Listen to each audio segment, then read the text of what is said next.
할렐루야. 날씨 굉장히 좋죠. 보통 좋은 게 아니에요.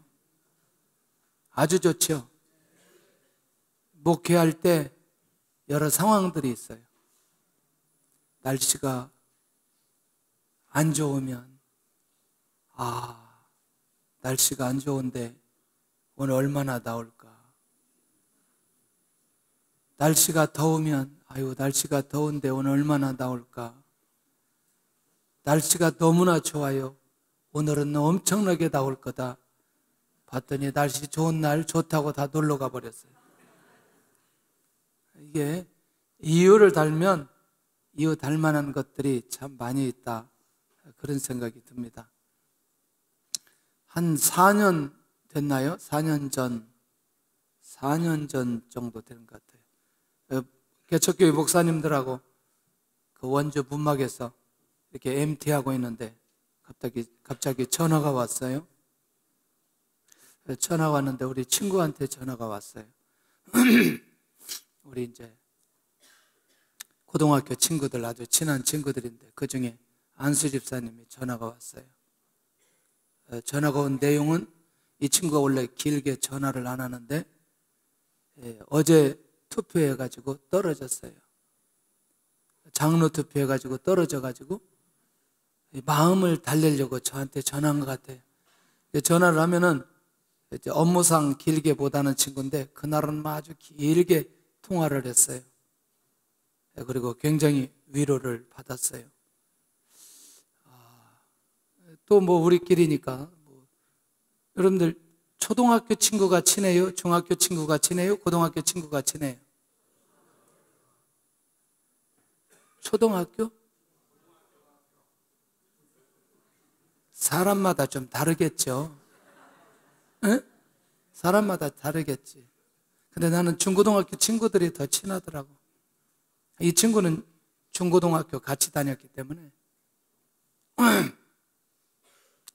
9월 달에 갑자기 목양실에 이 친구가 왔어요. 한참 대화 나누는데 밥 먹으러 가자고. 그래서 밥 먹고 이번에 또 투표한대요. 그래서 이제 이번에는 될 거니까 걱정하지 마라. 당신 같은 사람이 안 되면 누가 되냐. 제가 자주 얘기했던 그 명절에 그 제사 안 지내려고 우리 집에 도망와가지고 같이 식사했다는 그 친구예요. 그 신앙적으로는 굉장히 대단한 친구죠. 그리고 이제 투표를 하고 월요일이 됐는데 문자가 안 와요. 웬일이냐 이게 문자가 와야 되는데. 그런데 궁금해가지고 문자를 했어요. 어떻게 되었어? 그랬어요. 떨어졌어. 그런데 자기 안에서 내면적으로 이게 지금 정리가 안 되는 거예요. 이게 문자를 보냈어요. 왜 그러냐 물어봤더니 자기가 저번에 떨어질 때 1위로 떨어졌대. 1위로. 1인데 3표 차이로 떨어졌대요. 그런데 너무나 놀라운 건 자기 아내 친구들이 이 집사님은 되니까 20명이 집으로 가버렸대. 그냥 투표를 안 하고. 이런 아쉬움을 막 얘기를 하고.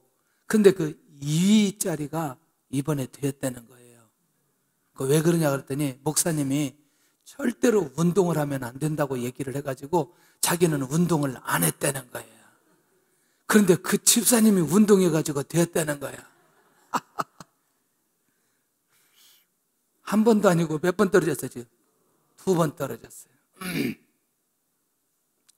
그래서 그대로 끝냈냐? 그랬더니 한 번 더 한대요. 지난주에 한 번 더 한다고? 그래서 한 2사람을 더 뽑는다는 거예요. 너무나 또 궁금하잖아요. 그런데 이번에는 문자가 그냥 왔어. 이번에는 되었어. 그래. 이제 통화를 했어요. 통화하면서 제가 그랬어요.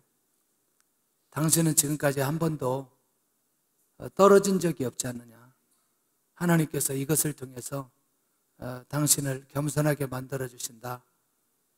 그런데 더 중요한 건 여기 우리가 알지 못하는 하나님의 뜻이 있다. 하나님의 뜻이 있다. 그랬더니 그걸 믿음으로 잘 받더라고요. 그리고 그것을 떨어진 이후에 어떤 집사님이 찾아오더니, 집사님, 설거지를 좀 하세요. 그래서 그날부터 주방에 가가지고 설거지를 얼마나, 이 친구가요, 일을 못하는 친구예요. 예배 끝나고 몇백 명 되는 거 설거지하고 나면 허리가 쑤셔가지고 월요일 날 출근하면 그렇게 힘들다는 거예요. 여러분들, 사람은 누가 선택하는가? 이게 굉장히 중요합니다. 우리의 삶 속에 사람을 어떤 일을 위해서 결정하며 선택할 때 우리는 모두 다 사람이 사람을 선택한다고 생각을 합니다. 그 다음에 더 중요한 건, 그래서 어떤 일을 할 때는 선택의 기준을 누가 세워요? 사람이 세웁니다. 선택의 기준을 사람이 하다 보니까 특별히 누가 원하는 사람을 세워야 돼요?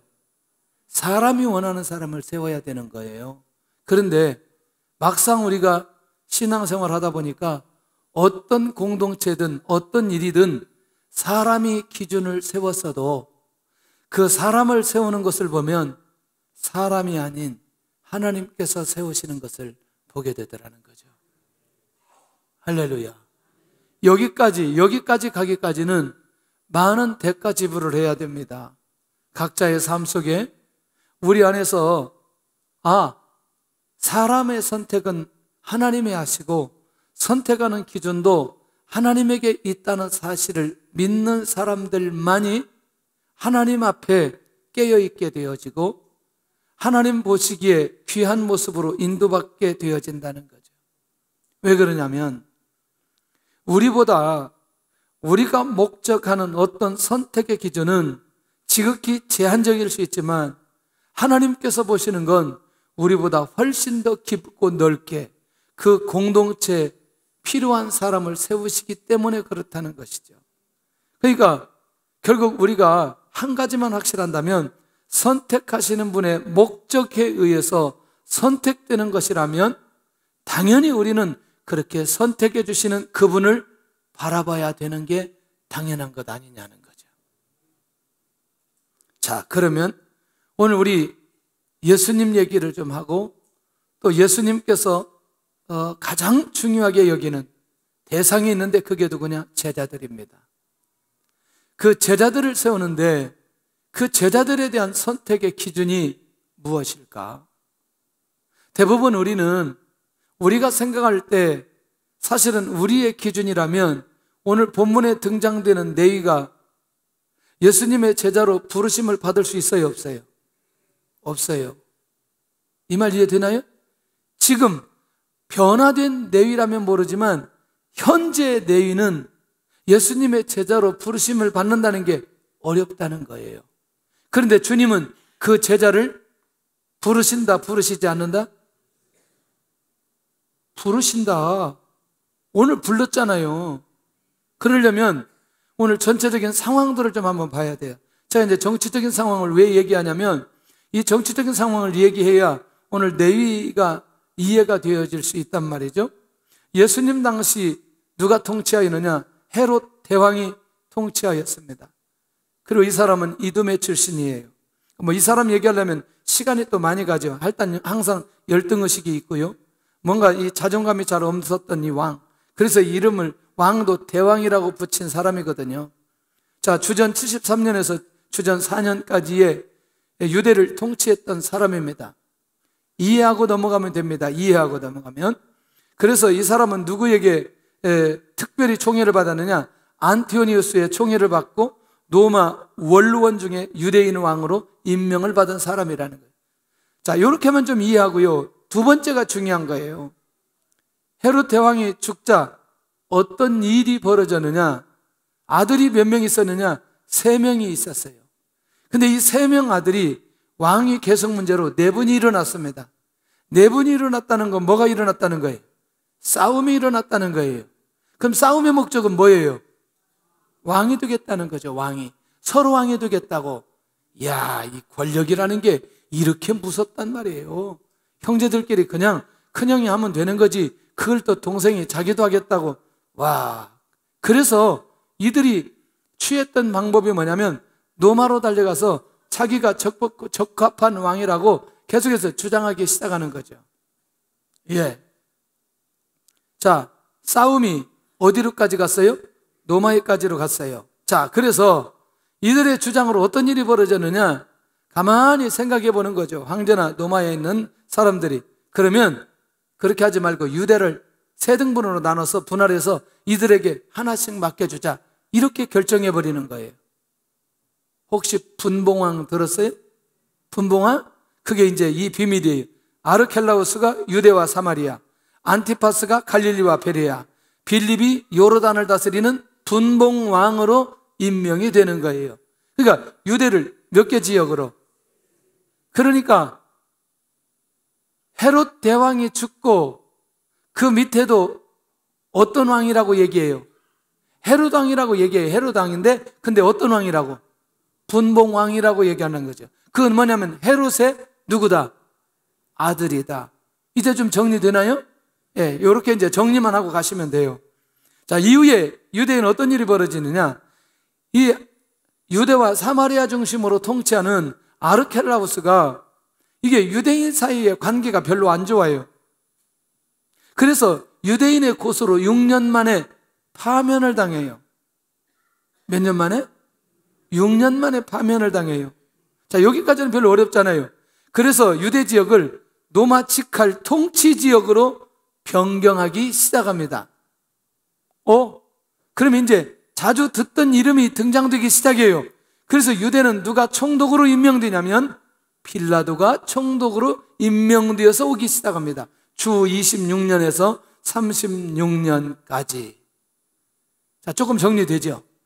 헤롯 대왕, 세 아들, 빌라도 총독. 왜 빌라도 총독이 총독으로 임명되었는지, 자, 요 정치적 상황이 조금만 이해만 하면 이 본문 이해하는데 굉장히 중요한 의미가 있다는 것을 알게 됩니다. 어때요?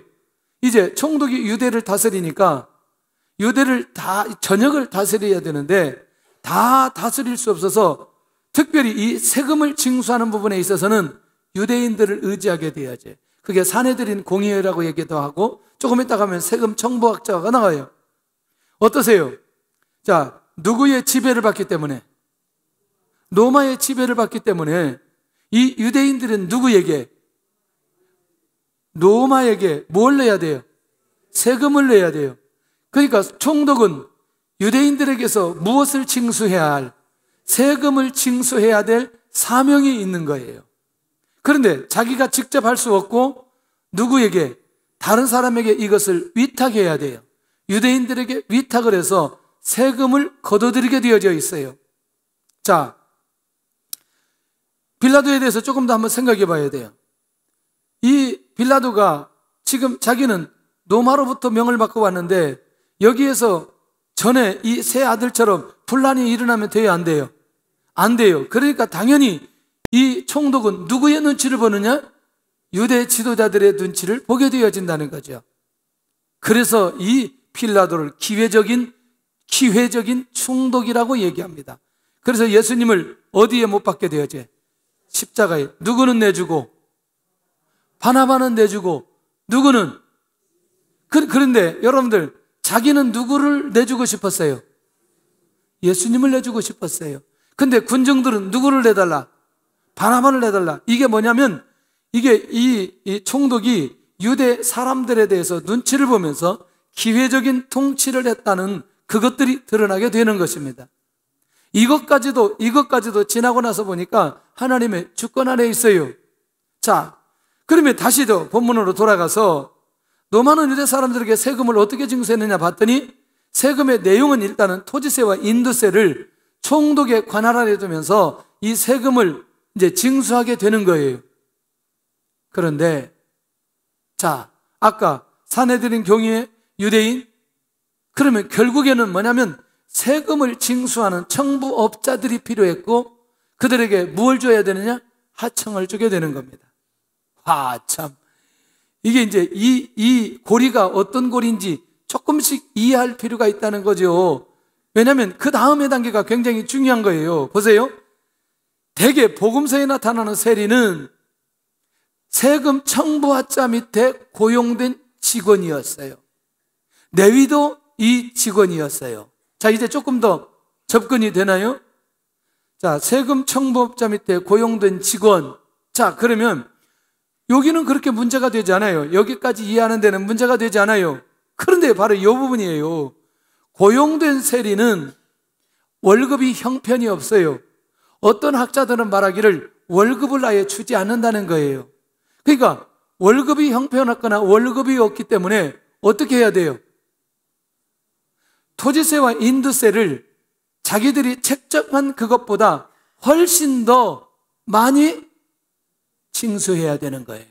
그래서 당연히 여기에 뭐가 일어나야 돼요? 부패가 일어나게 되는 거예요. 자, 정리됐죠? 왜 그러는지, 왜 당시에 세리들이 이런 역할을 해야 되고 이런 것 때문에 왜 이런 어려움들이 그 당시에 있었는지 이 전체 상황들을 이해하면 여기에 놀라운 비밀이 있는 것을 보게 된다는 거죠. 부자 세리장 누가 떠올라요? 삭개오. 성가대는 대답을 잘해야 돼요. 성가대 가까이 앉아가지고 대답도 못하고 그러면 안 돼요. 성경도 많이 알아야 되고. 성경 많이 읽어요. 노래만 하지 말고 성경 많이 알아요. 성경 많이 읽어야 돼. 왜 그러냐면 제가 고등학교 때, 중학교 고등학교 때 목사님이 설교하는데 꼭 모르면 여기다 물어보더라고. 근데 여기 때 꼭 우리 선배, 5년 선배 하나는 꼭 대답을 또 잘해. 대답을 아주 잘하더니 결국 목사 되어서 시카고에서 목회하고 있어요. 여기도 대답 잘하다가 또 목사 될라. 자, 어쨌거나 자, 이 내용은 지금 이해할 수 있겠죠. 이 당시에 세리가 어떻게 여기까지 하고 왜 부패가 일어나는지에 대한 부분까지 우리가 이해할 수 있었단 말이죠. 자, 로마 통치는 바로 세금 징수로 이어졌다라고 하는 부분들을 봐야 되고, 자, 그러면 사람들이 생각하는 세리에 대한 인식은 뭐냐? 자, 조금 더 한 번 더 보고, 유대인을 고용해서 세금을 징수하고, 자, 징수하는 방법이 이제 이게 중요한 거죠. 할당량을 그들에게 주고 목표를 달성하도록 해요. 그런데 아까 얘기한 대로 누구의 것도 필요해요? 자기 것도 필요한 거죠. 할당량을 채워야 되지만 지금 자기 것도 필요하다는 거예요. 그러니까 노마의 목적도 이루어야 되고 세리 자신의 목적도 이루어야 되는 두 가지의 목적이 이 안에 있는 거예요. 그러니까 사실은 노마에다 세금을 걷어서 가져다 주는 것도 있지만 사실은 이 세리는 거기 세금을 징수하면서 아까 얘기한 대로 누구의 것도 자기의 것도 채워야 되는 목표가 이 안에 있는 거예요. 할렐루야, 놀렐루야. 세리들은 정당하게 세금을 징수하였나? 그래서 세리들은 자신을 위해서 어떻게 하느냐? 부정한 방법으로 징수하기 시작하는 거죠. 자, 부정한 방법으로 세금을 징수하면 이것에 대한 감당을 누가 해야 되느냐? 유대인들이 감당을 해야 되는 거예요. 그런데 유대인들이 감당하는 것은 돈을 내는 것으로 끝나는 게 아니고 돈이 없는 사람에게는 고난으로 다가오게 되어지는 거죠. 그러니까 한 사람의 탐심으로 말미암아, 한 사람의 탈취로 말미암아 그것도 합법적으로 이런 방법으로 징수를 하니 백성들이 세리에 대한 인식이 그렇게 긍정적인 인식은 아니라는 거죠. 자, 노마의 앞잡이이고 합법적인 강도로 인식하게 되어졌다는 거예요. 아멘이에요? 우리끼리 옛날에 우리가 좀 성숙하기 전에, 우리나라도 성숙하기 전에 그런 얘기 있었어요, 없었어요?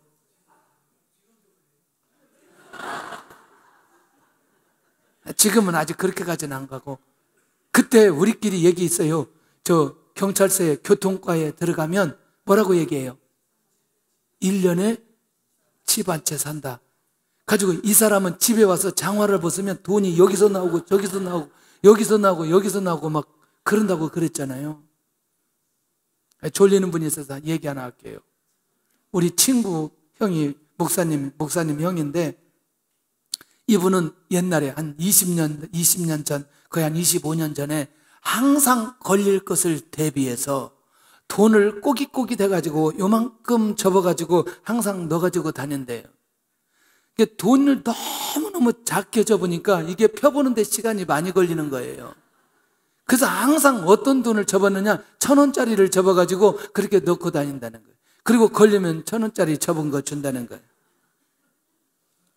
지금은 전혀 그런 게 없어졌어요. 지금은 뭐 카메라 있고 또 다 이제 깨끗해졌어요. 많이 거의 깨끗해졌는데, 지금 아마 교통경찰에게 그렇게 이제 주는 분들은 거의 없을 거예요. 또 받지도 않고. 여러분들, 우리도 옛날에 그런 때가 있었다는 거죠. 그런 면에서 이 당시에 이 사람들이, 이 사람에 대한 인식이 어느 정도인지에 대한 부분들을 계속해서 설명하다가 합법적인 강도로까지 가게 되어졌어요. 자, 유대인들에게 긍정적이다, 부정적인 사람들이다. 부정적인 사람들이다. 그래서 공동체에서는 이 세리를 악한 죄인으로 취급하고 공동체 안에서 무시해버리는 거죠. 혹시 우리 중에 세무공무원 있어요? 할렐루야. 주의 큰 은혜가 있기를 바랍니다. 예, 제가 알기로는 없는 것 같아요, 우리 교회는. 자, 있어도 상관없고요. 너무나 감사하고. 자, 그런 면에서 이제 사람들이 가지고 있는 세리에 대한 인식이 주님에 의해서 어떻게 이게 전환되어지고, 주님은 이 사람에 대해서 어떤 마음을 가지고 어떻게 이 사람을 부르는지, 오늘 이게 우리가 집중해야 될 부분이라는 거예요. 모든 사람들이 이 세리를 합법적인 강도로 악한 죄인이라고 공동체 안에 인정하지 않고 무시해버리는 이 사람이 당시에 유대인들 사회 속에 세리가 가지고 있는 위치였다는 겁니다. 할렐루야. 그러니 이 사람은 깊은 교제할 수 없는 사람으로 내버린 사람이 당시에 세리였다. 그래서 레위는 이런 부패한 삶을 살아가는 그런 사람이었던 것을 보게 된다는 겁니다. 할렐루야. 그런데요, 우리 주님이 이 세관원 앞을 지나가게 되어졌어요. 그런데 놀라우게도 우리 주님이 세관원에 앉아있는 그 레위를 부르시는 거예요. 자, 다시 제가 질문을 던질게요. 주님의 사역 가운데 꼭 필요한 사람들이 있어요. 꼭 집중한 사람들이 있어요. 누구예요? 제자들이죠. 제자들 아니에요? 예. 여러분들, 예수님 공생의 3년의 사역을 보면, 자, 치유받은 사람들은 치유받고 끝나지만, 누구만큼은, 예수님의 제자들만큼은 항상 예수님과 함께 동역하고 함께하고 훈련받고, 그리고 마지막 순간에도 주님은 부활하시고 난 이후에 제자들을 찾으시는 것을 보면, 이 제자들에 대한 기대와 제자들과 함께하는 분명한 이유가 그 주님 안에 있었던 것을 보게 된다는 거예요. 이 엄청난 중요한 일에 주님께서 오늘 세관에 앉아있는 누구를 부르신다? 레위를 부르셨다는 거예요. 그러면 이렇게 말하면 어때요? 죄를 짓는 현장에 있는 레위를 부르셨다. 도둑질하는 현장에 있는 레위를 부르셨다. 탐심의 현장, 악한 죄를 짓는 그 현장에 있는 그를 주님이 부르셨다는 사실이 매우 중요하다는 거예요. 아멘. 할렐루야. 와. 자, 다시 이걸 우리말로 한번 이해하면 어떨까요? 지금 한 사람이 막 도둑질하고 있어요. 남의 집에 담을 넘어서 도둑질하고 있는데 갑자기 주님이 오셔서 나를 따라오너라. 이게 말이 돼요? 자, 다시 아까 제가 물어봤어요. 혹시 이게 극단적 상황인데, 자, 이제 그런 곳에 가서 전도를 했기 때문에 아는데, 이제 여기 지금 세관원에 앉아서 도둑질하는 이 사람하고, 그 다음에 몸을 팔아서 날마다 돈을 버는 이 사람하고 주님이 부르세요. 어떤 사람이 경중으로 볼 때에 부르심이 조금 나아요? 이 사람하고 이 사람하고. 대답을 못하는. 에? 뭐라고요? 비스무리하다고요? 아니, 비싼 건 비싸나지. 어떻게 비스무리하는 게 또 뭐예요, 또. 분명하게 얘기를 해야지. 에? 똑같은 거죠. 똑같은 거죠. 왜냐하면 죄인 중에 있을 때, 죄를 짓는 중에 있는 이 상황이 우리가 살펴볼 때는 다 똑같다는 거죠. 그러니까 우리가 인식이 굉장히 중요하다는 거죠. 뭐냐면 우리가 주님의 감격 속에 가야 될 것 중에 한 가지가 뭐냐면, 내가 거룩했을 때, 영적으로 회복되었을 때 나를 부르셔서 은혜를 내려주시고 역사해 주셨다는 사실이 아니라는 걸 기억해야 된다는 거예요. 우리도 모르게 우리의 자신이 내가 지금 이렇게 영적으로 깨끗하고 영적으로 깨어있고 내가 하나님의 뜻을 이루려고 하니까 하나님께서 은혜를 내려주셨다라는 생각에서 내려놔야 된다는 거예요. 이미 주님은 우리가 죄악 중에 있을 때에 우리를 부르셨고 우리가 은혜를 내려주셨고 우리로 하여금 그리스도의 증인으로 살아가도록 이미 그때 우리를 불러주셨다는 거예요.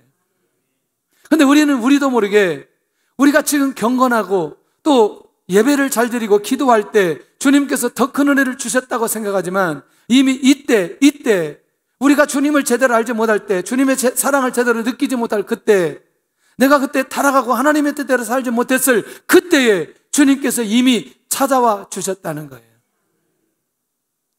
할렐루야. 그러니 오늘 사람들이 레위에 대해서 가지고 있는 그 인식과 주님께서 레위를 가지고 있는 레위에들을 향한 그 주님의 마음은 전혀 다른 마음이라는 사실을 우리가 놓치지 않아야 된다는 거예요. 그러니까 주님에게는 지금 레위에 있어서 지금 여기 도둑질하는 이 모습이나 과거의 모습이 전혀 중요하지 않았다는 거예요.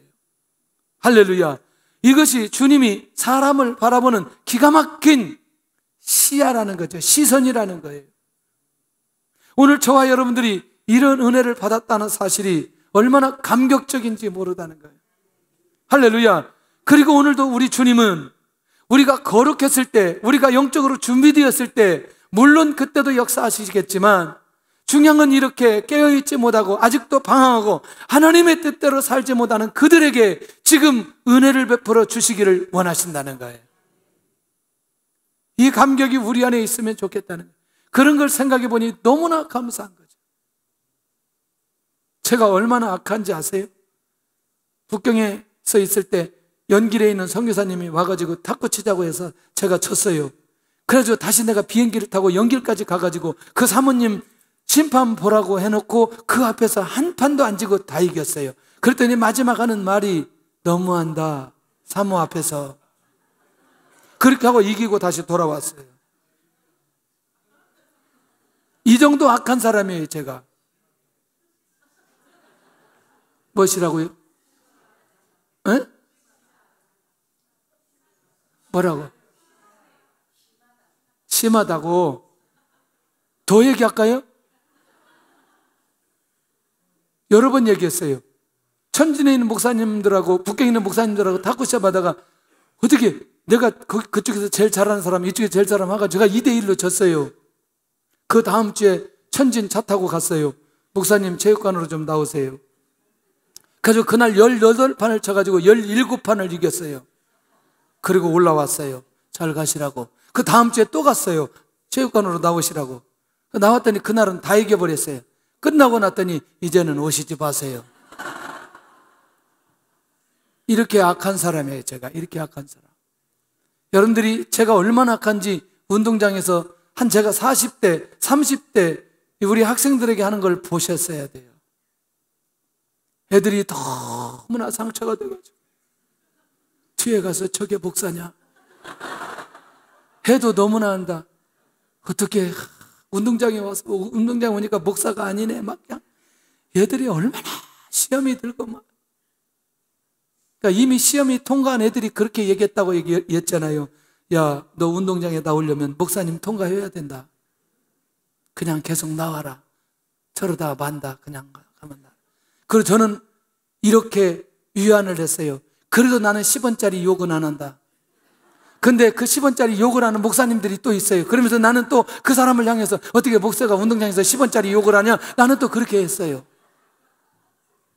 사실은 뭐 별반 차이가 없을 텐데, 그래도 나는 욕을 안 하는 것 때문에 의롭다고 생각했어요. 지나고 나서 내 자신을 살펴보니까 여전히 여전히 내 모습도 그렇게 하나님 앞에 거룩한 모습은 아닌 거예요. 무슨 말인지 이해되나요? 우리도 모르게 주님께서 나를 어떤 시점에 부르시고 은혜를 내려주셨는지에 대한 그 감각들이 우리 안에 살아있지 않는다는 거예요. 지금 오늘 내가 영적으로 깨어있으니, 내가 오늘 금식했으니 오늘 놀라운 은혜가 나에게 임할 거라는 생각을 하지, 내가 죄 가운데 있었을 때, 내가 하나님을 알지 못하고 그렇게 부정한 방법으로 살아갔을 그때에 여전히 주님이 나를 사랑해 주셨다는 사실에 대한 감각이 별로 없다는 거예요. 오늘 그때 주님께서 우리를 사랑하셨기 때문에, 그때 나를 사랑하여 주셨기 때문에 오늘 우리가 있는 것 아니냐는 거예요. 할렐루야. 그러니 앞으로도 이렇게 내위처럼 죄를 짓는 현장에 있는 그 사람을 주님이 직접 찾으시고 있다는 거예요. 주님이 직접 부르시고 있다는 거예요.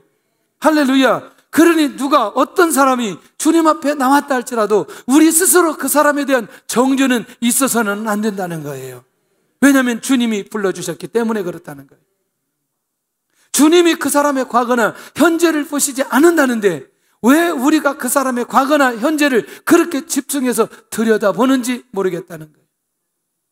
할렐루야. 우리 교회는 그런 성도들이 한 분도 있지 않으신 줄로 믿습니다. 할렐루야.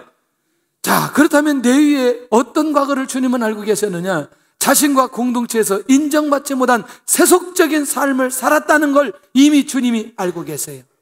이미 그가 지금 죄를 짓고 있는 상황이라는 걸 너무나 잘 아세요. 다시 말하면 증인으로 살기에는 너무나 부적합한 사람이라는 걸 너무나 잘 알고 계세요. 그럼에도 불구하고 오늘 주님은 그를 부르시고 있다는 거예요. 아멘. 얼마나 놀라운지 몰라요. 주님의 은혜와 주님의 이 사랑이 생각하면 생각할수록 얼마나 놀라운지 몰라요. 여러분들, 하나님 앞에 부르심을 받는 대상은 매우 다양하다는 거죠. 사람들이 보기에 부적합한 것뿐이지 주님께서 보실 때는 전혀 다른 시각으로 보시기 때문에 다르다는 거예요. 할렐루야. 저는 이게 굉장히 중요하다고 생각하는 거예요. 우리가 중요한 건 증인으로 살기에는 너무나 부적합한 사람이 내 위였다는 사실은 우리 모두도 인정하는 부분 아니냐는 거죠. 자, 그런데 아까 전체 정리를 해본다면 왜 내 위를 부르셨어요? 내 위를 부르신 가장 큰 목적은 뭐예요? 제자예요, 제자. 증인으로 살기 위해서. 이게 핵심이었다는 거죠. 자, 그렇다면 바로 주님의 부르심에는 무엇이 문제가 되지 않는다? 신분이 문제가 되지 않는다는 사실을 우리에게 보여주고 있다는 거예요. 할렐루야. 어떠한 신분도 주님이 부르셔서 은혜를 베풀어 주시면 결국 주님의 제자와 증인 될 수 있다는 사실, 사명자 될 수 있다는 사실, 하나님의 자녀 될 수 있다는 사실, 하나님의 역사가 일어나는 사람으로 세움을 받을 수 있다는 사실을 우리에게 보여주고 있다는 거예요. 그러니 우리 과거의 신분에 상관없이 오늘도 주님의 이 부르심에 반응했던 이 데이처럼 우리도 반응하며 나가야 될 필요가 있다는 겁니다. 할렐루야. 혹시라도 과거의 신분 때문에, 과거에 일했던 그것 때문에 우울하며 힘든 시간을 보내지 않기를 원합니다. 아멘. 더 이상 이런 시간을 보내지 않기를 원하고 할 수만 있다면 오늘 나를 부르시는 그 부르심에 내가 반응하며 인도받아가는 이 믿음의 사람이 되어야 될 필요가 있다는 거예요. 이 놀라운 은혜를 너희에게도 주시지만 저와 여러분들에게 주시고 있지 않느냐는 거죠. 자, 주님을 제자를 부르시는 주님의 폭이, 부르심의 폭이 어디까지인가 봤더니 탐심과 진리를 거부하고 거짓으로 사람을 속이는 죄인까지도 주님이 부르신다면 그 부르심의 폭은 어마어마하다는 거죠. 할렐루야. 지금 자기가 결단하지 않았어도 주님의 부르심에 결단할 수만 있다면 주님의 부르심의 폭은 끝이 없이 지금도 수많은 영혼들을 부르시고 있다는 것입니다. 우리 스스로 주님의 부르심에 영혼들을 제한하지 않기를 원합니다. 할렐루야. 제한하지 않기를 원합니다. 어떠한 사람도 주님이 부르셨다면 구원의 역사가 일어날 것이고 사명을 감당하게 될 것이고 주의 은혜가 일어나게 될 줄로 믿습니다. 할렐루야. 좀 시간이 가지만 이번에도 다른 팀이 이스라엘에 갔는데 이스라엘에 어떤 선교사님이 안내를 했다는 거예요. 근데 지난번에 갔을 때 그 선교사님이 지난 팀도 안내를 했어요. 그런데 갑자기 이스라엘에서 전화가 왔어요. 목사님, 여기 목사님 잘하시는 분이 계신데요. 어이, 뭘까 이건 또? 봤더니요, 세상에 처음에 저희들이 이스라엘 갈 때 북경에서 이스라엘 갈 때 같이 갔던 선교사님이 결단하고 이스라엘로 가셔서 이스라엘에서 사역을 하시는데 그분이 그 팀 가이드를 한다는 거예요. 근데 이 팀이 너무나 저하고 잘하는데 그래가지고 막 너무나 놀라가지고 제 얘기를 또 엄청나게 했대네요. 또 자기들끼리. 근데 그분이 하나님 앞에 부르심을 받게 되는 과정이 사업을 굉장히 미국에 가서 크게 하고 영어를 이미 일찍이 했고 그렇게 크게 하다가 여기 우리가 이것만이 다는 아니지 않겠나. 하나님 앞에 기도하고 그렇다면 나이가 많이 들었지만 우리가 선교사로 하나님 앞에 헌신하자. 놀라웠게도 선교사로 헌신함과 동시에 교회에서 뉴저지의 베다니 교회에서 이분들을 중국으로 선교사를 파송한 거예요. 중국에 일정 기간 사역하다가 이스라엘 갈로 사역하는데 거기까지는 얘기 안 하려고 했는데 이제 이 집 집안은 너무나 재미있어요. 아들들이 있는데 아들들은 한국 사람들이고 며느리가 외국 사람인데 며느리가 한국말을 하고 아들들은 영어로 하고 어렸을 때 와가지고 그리고 며느리하고는 한국말로 하고 아들하고는 영어로 하고 한국말을 못해가지고 그 며느리가 미국 사람인데 한국에 와서 근무해가지고 한국말을 너무나 잘하는 거예요. 그 중에 제가 기억이 잘 안 나요. 기억이 안 나. 아들인지 딸인지 잘 모르겠는데 항공사에 취직을 한 거예요. 평생 부모님은 면제인지 3분의 1인지 2분의 1인지 모르지만 비행기 값이 아주 싸. 그렇게 결단하고 난 이후에 비행기를 타고 다니는데 조금도 어려움이 없을 정도로 하나님께서 그렇게 만들어 주셨다고 고백하더라고요. 이번에 갔다 온 분들이 70이 넘으셨는데 그 열정이 대단하시다는 거예요. 결국 하나님 앞에 부르심을 받는 그 부르심의 대상은 결국 우리가 생각하는 그런 사람들이 아닌 결국 우리가 정죄하고 우리가 거부하고 우리가 함께 하지 못할 그 사람도 주님의 부르심이 있다면 언제든지 주님의 사람으로 쓰임받을 수 있다는 사실을 우리에게 가르쳐주고 있다는 것입니다. 우리의 사람에 대한 가치 기준을 내려놓을 수 있기를 원합니다. 주님께서 사람을 부르시는 그 폭이 넓어질 수 있기를 원합니다. 그리고 오늘 우리의 자신도 그 은혜 속에 있다는 사실을 기억하고 인도받는다면 오늘 내가 그렇게 부르심을 받았다고 고백할 수 있을 것입니다. 할렐루야. 그때 세리 같은 나를 찾으셨던 주님, 할렐루야. 오늘 이 자리에 있게 해주셨던 주님, 그 주님이 묵상될 줄로 믿습니다. 할렐루야. 이제 마지막으로 정리한다면 그러면 주님은 누구와 함께 하시며 왜 오셨느냐? 누구와 함께 하시기 위해서? 세리와 함께. 그러면 세리는 우리가 다른 말로 하면 누구와 함께 하신다? 죄인이라는 거죠. 그럼 죄인이라면 용서할 자예요? 용서받지 못할 자예요? 용서받지 못할 자. 아까 여기 우리가 본 대로 이 세리는 특별히 종교인들은 세리 죄인들과 같이 한다, 같이 하지 않는다? 같이 하지 않는다. 그런데 주님은 누구와 함께 한다? 세리 그리고 죄인들과 함께 하신다는 것. 용서할 자들과 함께 하시는 주님. 용서받을 대상이 있다면 주님은 절대로 거절하지 아니하고 그들과 함께 하시는 것을 보게 되더라는 거예요. 아멘. 할렐루야. 우리가 이런 마음을 가지시기를 바랍니다. 할렐루야. 요즘에 나라가 막 이쪽 저쪽 싸우는데 이런 사람들도 주님께서 부르신다는 사실을 기억해야 돼요. 주님의 은혜 가운데 하나 되기를 원합니다. 하나 되어야 됩니다. 주님의 은혜로 하나 되기를 소원하는 마음으로 우리도 함께 기도할 수 있기를 원합니다. 할렐루야. 이미 부르심에 순종한 레위가 더 이상은 누가 아니다, 죄인이 아니라는 사실을 주님께서 이제 함께 식사함으로 이 상황을 보여주시고 있다는 거예요. 어떠세요? 밥 아무나 먹어요? 중요한 사람하고 먹어요? 원수하고 밥 먹어요? 친한 사람하고 밥 먹어요? 예, 할렐루야. 이미 주님께서 이 식사 자리에 함께 했다는 건 죄인으로 인정하지 않았다는 사실을 우리에게 확인시켜 주시고 있다. 이렇게 받으시는 주님 얼마나 감사한지. 그래서 주님이 이 땅에 오신 목적을 이루시는데 그것을 오늘 본문에서 그대로 모델로 보여주십니다. 죄인을 구원하시기 위해서, 영적인 필요가, 치유가 필요한 자의 회복을 위해서 주님께서 이 땅에 오셨다는 사실을 몸으로 직접 보여주시고 있다는 것입니다. 할렐루야. 할렐루야.